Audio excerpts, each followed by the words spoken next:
Okay, check it out, man. Mr. Dave here. We are in the office and we're going back to jobs I've done before. This is completed or finished fake rock or faux rock projects that we're looking at. We're taking a review. We're going to walk you through that process with my little mousy mouse pointer here. And so we will go ahead and check back. And I got to check back into the past here and take a look at what we got. I got to shrink me down, put me to the side, and set you right over there. So I will see if I can make this whole thing work. Learning how to do this brand new kind of process for me, but it's kind of cool because I can kind of walk you through the slideshow, and we can look at videos too, and then we can break them down and stop them as we go. So let's look at this here right now and take a look at this. This is the prep work. I'm learning how this works, so I'm going to try to slow it down a little bit and not move around too much. But since I'm learning this, we'll move that back over here, and I will make myself about that size. All right, so we're going to be looking at this. We can see this is the process. You saw the picture before as we started this review and overview and take a walk back in time looking at this project as it began. It's an existing feature, as you can see in the back here. It had a little overhang. It was sort of an overhang waterfall, grotto-ish kind of thing, and we were wanting to remodel it and really give it some more life, more drama, make it a larger space inside. And so we have the steel already in. You can see that all in there. The rebar benders are up here on top of the grotto space roof, if you will. We've added extensions to that spot right there, the front of the weir. I learned that when I started making rocks. The weir is the edge where the waterfall falls off into the pool or down into the stream, moving forward downhill. We have shaped out our rocks. We have a boulder on the right and a boulder on the left, which tends to be the very common strategy I've taken for many, many years to make these enclosed spaces and stuff and grottos that are looking like a big boulder, but when you come inside, it's just sort of a scallop portion where it's actually hollow on the inside. The inside, of course, being right now where we see the pegboard sitting there. And so we established the shapes we want in the steel, and we, again, trying to make it look natural. Look at nature to figure out how to do this stuff. I mean, nature's our guide. God's rocks are the best. So we want to look at that in terms of different parts of the rock structure, the composition of all the stones together. How do they fit together? Are they starting to look like the same shape? And again, you can find a lot of examples of all kinds of different things in nature and stuff, but we want to make sure that we're taking the time to research, look, study, and mimic nature. We're trying to match something that exists already. We're not necessarily trying to create sort of an artwork piece that we're coming up with, a brand new thing that we're inventing out of our minds, out of our creativity, which is awesome and fun. And I definitely recommend sculpting and trying different things and experimenting. But when we're doing rock work, we're trying to make it look like the real deal, right? So of course, yes. So look at the natural phenomenon out there in nature. See how things flow together. How do they match? How do they crack? How do they group together? And then that's one part of the puzzle. And then you want to break into the where does the water go part? Like, how does the water flow? How does it fall downhill? Does it split? Does it stay into these big, flat, glassy walls? A lot of folks, a lot of clients like that. So I tend to put that in there. Nature doesn't give you those that often. It's usually pinch points where the water is pinched between boulders and rocks, or stratified fractured rock work and getting it into that kind of a flow pattern stuff. But we see here, we have the steel in there. We've got it coming down over here as we look, as you're looking at it from the right side, I think, where the 6-foot ladder is. The steel is just epoxied down in those bottom corners you see down there over, let's see, I guess it's reversed. No, it'd be this this way. I'm looking at the picture too, just like you guys. So it's over on that side, which is opposite what I'm pointing at here in the office. So you see the steel work has been epoxied into the side of the pool. It's going into the plaster. All this is going to be covered up. And the plaster demo is going to be happening around that outer edge of that, down the downside hill, the pool side, towards the bottom of the pool. Steel's coming up. The grid is started. We still need to add another piece right over here. We have a bucket that holds the hog rings that we're using for all the burlapping processes when we're using that approach to the interior backing to keep the shotcrete from just blowing through, or the hand applied concrete if you're doing that, which is great too. But on bigger jobs, you just want to get used to doing the shotcrete thing. It's crazy, it's stressful, it's maddening, it just winds you up and grinds you into the dirt.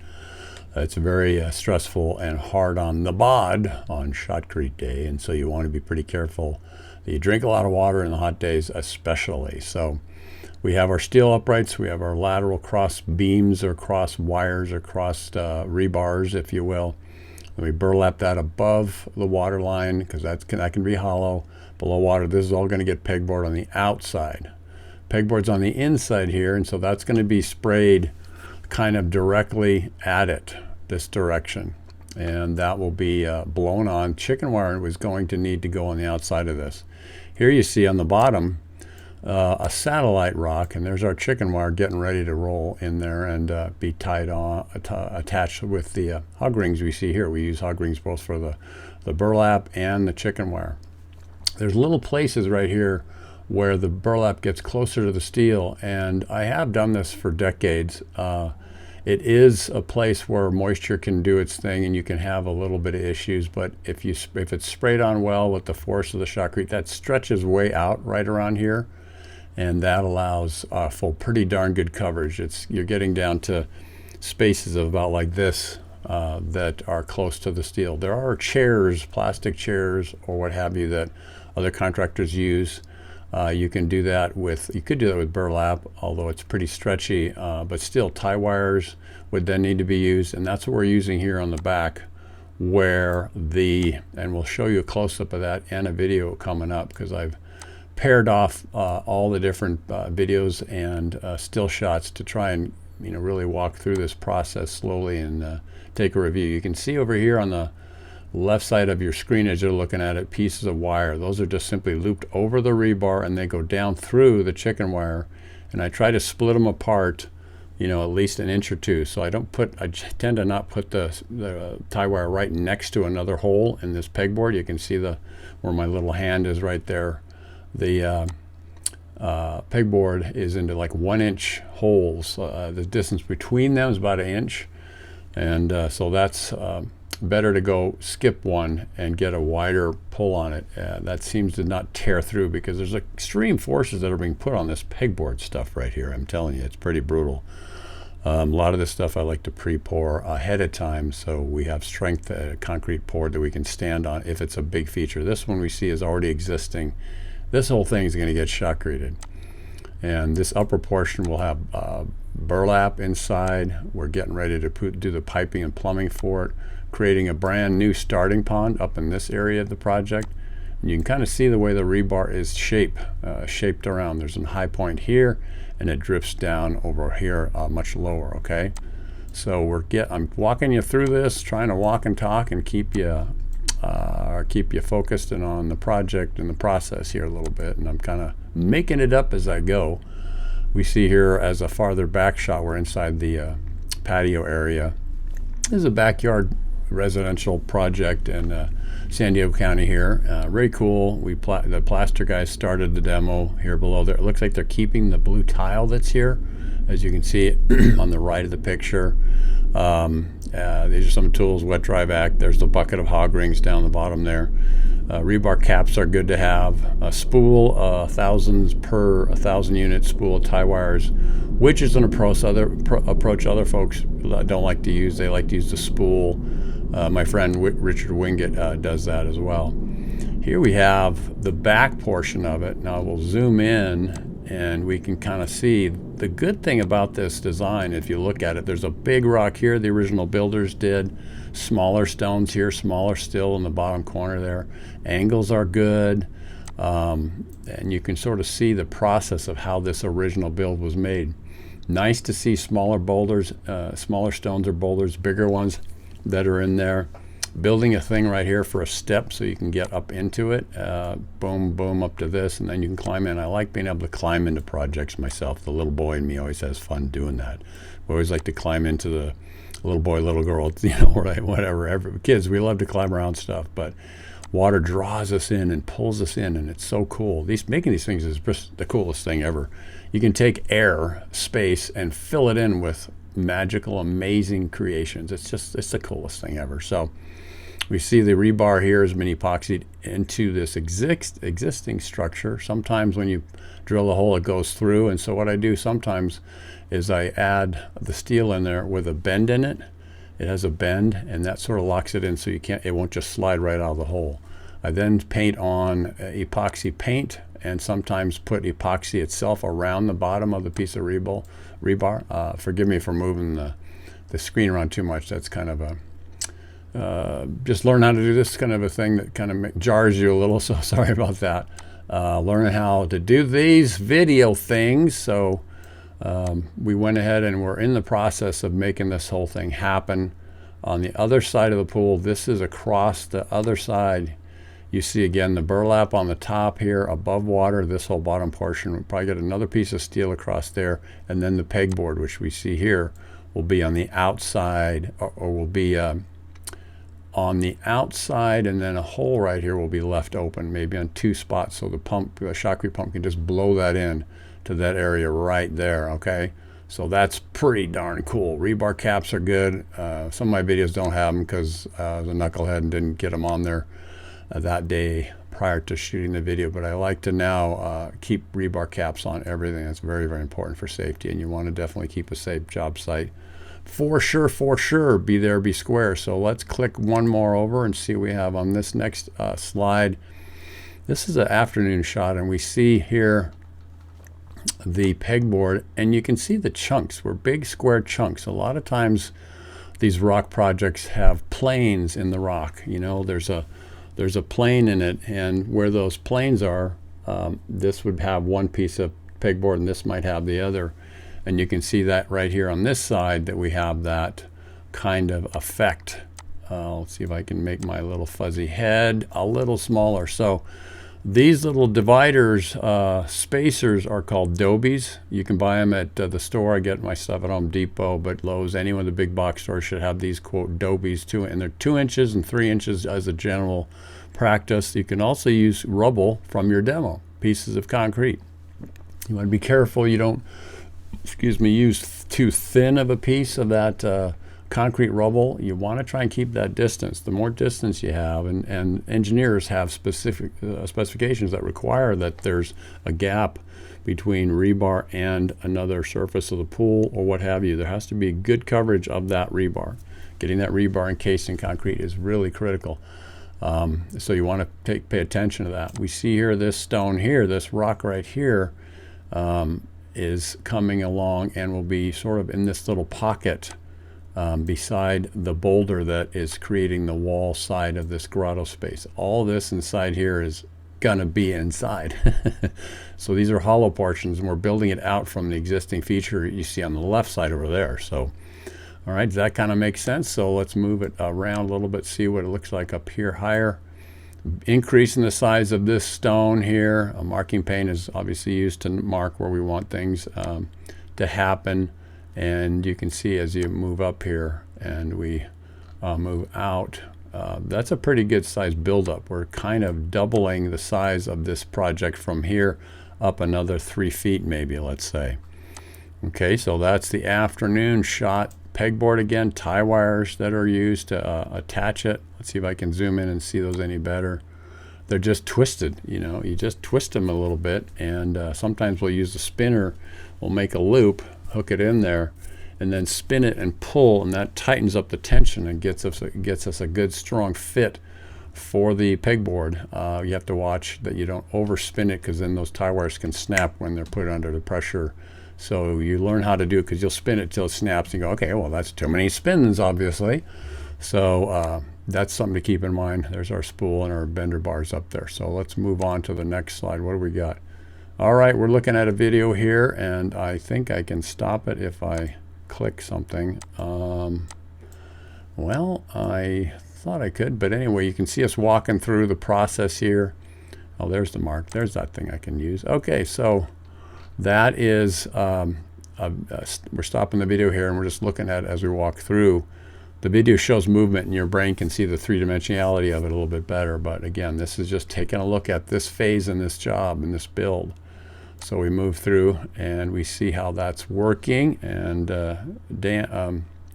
that gentleman there was an awesome worker guy. He worked with me for years and was just absolutely spectacularly talented, did an amazing job. He was a plasterer.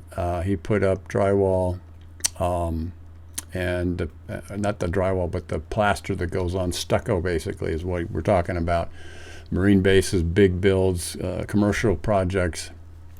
Worker named Dave, just great, hard worker, and he instantly picked up this business because he's already used to mud and using mortar materials, if you will. And so if you've had background in that, you're leaps and bounds ahead of someone who has no experience in that particular kind of thing. So it's really a great place to learn what you're doing here.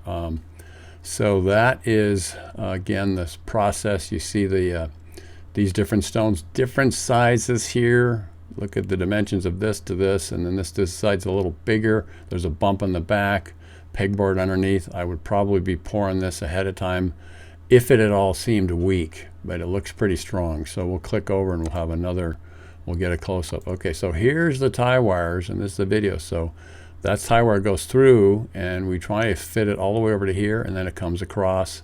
How much of that stuff you use is up to you, but you can see we're sort of tying things together. This tie wire is all going to be buried in the concrete, but we've got a coverage of up here 3 inches, 4 inches more if I want the shape to be, bulked out there to make it look better.